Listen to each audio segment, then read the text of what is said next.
Good evening सभी को। और समर कैंपस के लिए एक नया डेमो, और आज हम पढ़ेंगे वैदिक मैथ, वैदिक गणित। तो जैसे सपोज मान लीजिए आपके पास दिया है 23 × 12, और चूंकि ये सवाल मैं छोटे अभी ले रहा हूँ, सर हम बड़े भी लेंगे, कोई दिक्कत नहीं है।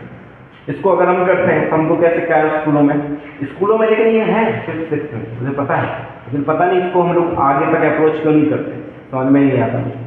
हम करते 2 दिया 6, 2 दूनी 4, फिर एक क्रॉस लगाते हैं। सिंपल सा इसका एक पैटर्न है वैदिक मैथ का। इसे 4 संख्या है तो पहला पैटर्न है पहली संख्या को ऊपर गुणा कर दीजिए। दूसरा पैटर्न है क्रॉस का, इस संख्या का इसमें गुणा करिए और इस संख्या का इसमें और प्लस कर दीजिए इसको। और आखिरी पैटर्न बचता है आपका, ये आखिरी की 2 संख्या जो है इन दोनों का इंटू कर दीजिए और लिख दीजिए नीचे। जैसे इसको मैं करूँ 2 दिया 6, फिर क्रॉस में करना है 2 दूनी 4 प्लस 3 एकम 3, 4 3 7, और फिर आखिरी में इन दोनों का 2 एकम 2। यही आपका आंसर। कितने जल्दी हो गए। अब थोड़ी सी बड़ी संख्या, जैसे मान लीजिए 52 और 43, ठीक है। तो सबसे पहले इन दोनों को लेना है, 3 दूनी 6, 5 3 15 प्लस 4 दूनी 8, 15 और 8 होते हैं 23। तो देखो 23 का 3 लिया, 2 कैरी कर लिया, 5 चौके 20 और 2 22। यही आपका क्या है आंसर। तो वैदिक मैथ के साथ अच्छी बात यह है कि ये टाइम बचाता है, और जब भी अभी तो दिक्कत नहीं होगी आपको, 12th के बाद जब आप पास आउट होंगे और कंपटीशन के एग्जाम में करेंगे, वहाँ पर टाइम का मतलब जो कहना चाहिए कि सारा खेल टाइम पे है। पेपर कई बार कैलकुलेटिव बनता है या थोड़ा सा उसको फंसाना होता है बच्चों को, तो वो कैलकुलेटिव बनाते हैं। तो आपका इन सब चीज़ों में अच्छी कमांड होनी चाहिए। जैसे और एक ले लेते हैं, सपोज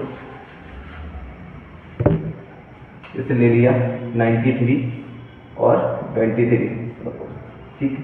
तो 3 दिया 9, फिर क्रॉस में करो 9 दिया 27 और 3 दूनी 6, ठीक है। तो इसको जोड़ दोगे ये हो जाएगा 33।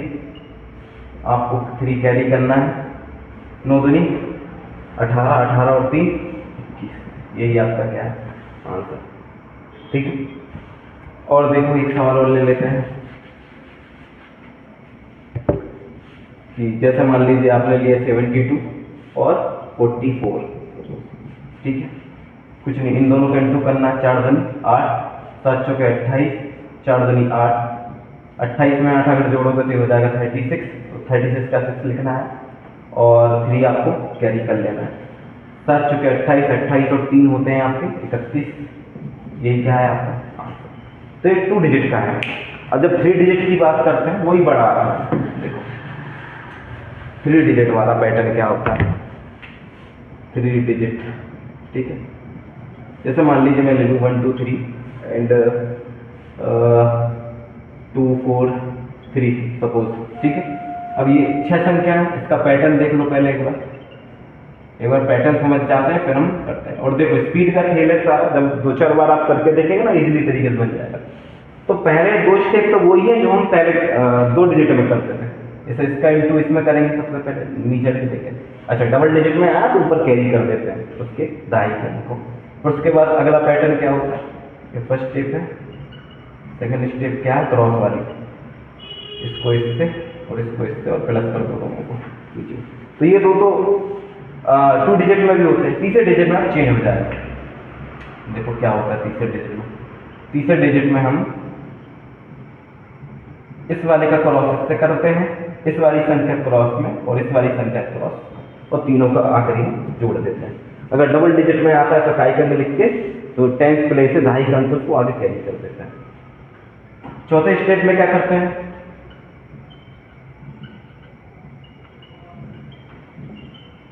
कि अब इसको इस और इसको इस और प्लस कर देते हैं। तो आखिरी स्टेप बस ये है कि इसका इससे करते हैं और बस आखिरी में लिख देते हैं। तो 5 स्टेप में आपका आंसर आ जाता है। अब इसको इससे करके देखते हैं, 3 तिया 9, ठीक है। फिर 3 दूनी 6 और 4 तिया 12, कितना होता है 18। अपन ने 1 को क्या कर लिया कैरी, अब करते हैं तीनों का। तो देखो 3 एकम 3, 2 तिया 6 और 4 दूनी 8। तो ये हो जाएगा अपना 8 और 6 हो जाता है 14, 14 और 3 17, 17 और 1 18। ये कैरी वाला जोड़ना पड़ेगा 18। आज से फिर से कैरी आया हुआ।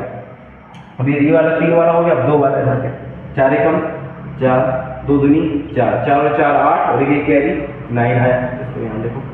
और फिर आखिरी स्टेप क्या है सामने 2 एकम। तो यही क्या है आपका आंसर। तो बड़ा इजी तरीका है वैदिक मैथ का। एक सवाल और लेते हैं और आगे बढ़ते हैं फिर। और फिर 2 सवाल मैं आपको घंटे में दूंगा, आप करके देखिएगा, कमेंट में इसका आंसर जरूर बताएं। जैसे मान लीजिए मैंने ले लिया 2 4 8 सपोज, और यहाँ 3 2 6, ठीक है। तो वही पैटर्न 8 6 होता है 48। अपने को 4 4 क्या है कैरी करना पड़ेगा, ठीक है। फिर उसका क्रॉस 6 चौके 24, 8 दूनी 16। ये हो जाता है कितना 40, ठीक है। 40 में 4 जोड़ दोगे 44 हो जाएगा। तो 4 फिर से कैरी 4। अब तीनों पे लेना पड़ेगा। 6 दूनी 12, 8 तिया 24 और 4 दूनी 8, ठीक है। यहाँ तक मेरे साथ कोई दिक्कत होने की चीज़। तो 24 और 12 36, 36 और 8 कितना होता है 44। 44 हो गया, वो 4 जोड़ना है तो ये हो जाएगा 48। तो 8 फिर से कैरी आया 4। आपने 3 ले लिए तब 2 बचे। 2 दूनी 4, 3 चुके 12, 12 और 4 16 और 4 20, 0 कैरी आया 3 दूनी 6 और 2 8। यही क्या है आपका आंसर, ठीक है। एक बार आपको चेक भी करा दे रहा हूँ ताकि आपको क्लियर रहे। यहाँ भाई आंसर सही है। और ये वैदिक मैथ जो है ये बहुत शानदार इसलिए भी है कि ये टाइम बचाती है। तो 8084 आपका करेक्ट आंसर है। तो मैं आपको 2 सवाल दे रहा हूँ, आप करके देखिएगा और इस वीडियो को ज़्यादा से ज़्यादा शेयर करिएगा और खुद भी करके देखिएगा। 100% आपसे बनने लगेगा। ऐसे एक सवाल दे रहा हूँ 183,282। एक ये करके देखिएगा, एक 249, 239, इसको करके देखिएगा। ये दोनों सवाल के आंसर आप कमेंट बॉक्स में जरूर दीजिएगा और इस वीडियो को ज़्यादा से ज़्यादा शेयर करिएगा और देखिएगा। निश्चित तौर से आपसे बनने लगेगा और ये टाइम बचाती है। तो थैंक यू।